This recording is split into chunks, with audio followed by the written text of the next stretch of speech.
ഇന്ന് രാവിലെ ചപ്പാത്തി വെക്കും. എന്റെ ചപ്പാത്തി ഉണ്ടാക്കൽ ഒന്നൊന്നര ഉണ്ടാക്കല. അമ്മ മര്യാദയ്ക്ക് പറഞ്ഞ ദോശ ഉണ്ടാക്കാൻ. ഇന്ന് ഞാൻ ഉണ്ടാക്കാന്ന് പറഞ്ഞ് മുന്നിട്ടിറങ്ങിയത് അബദ്ധമായോ എന്തോ.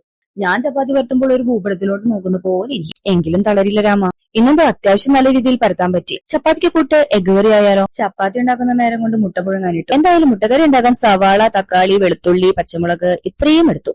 ഇഞ്ചിയൊന്നും എടുത്തില്ല കേട്ടോ. ഇങ്ങനെ ഉണ്ടെങ്കിലും ടേസ്റ്റ് ഒക്കെ കിട്ടും. അത് മതി. പിന്നെ ഇതൊക്കെ അറിയാൻ ഒരു ശാസ്ത്രീയ വശം വേണം എന്നാണ് ഒരു ശാസ്ത്രം പറയുന്നത്. ആ വശം എനിക്കറിയില്ല. അതുകൊണ്ട് സ്ലോ ആയി കട്ട് ചെയ്ത് സ്പീഡ് എഫക്റ്റ് ഇട്ട് സൗണ്ട് അങ്ങോട്ട് കൊടുത്തു. എന്താ കൊള്ളൂലി.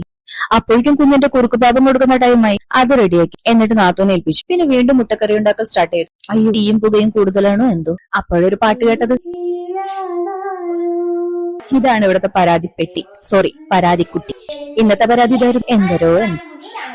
അങ്ങനെ മുട്ടക്കറി റെഡിയായി. വലിയ കുഴപ്പമുണ്ടായിരുന്നില്ല കേട്ടോ. വീക്ഷിക്കാനായിട്ട് കൊടുത്തായിരുന്നു.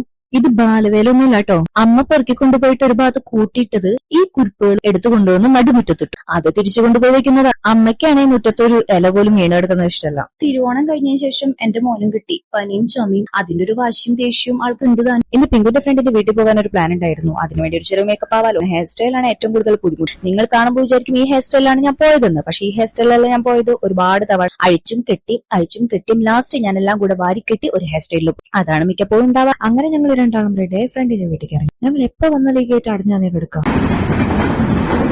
എന്തായാലും തിരശ്ശീല തുറന്നു പോവാ.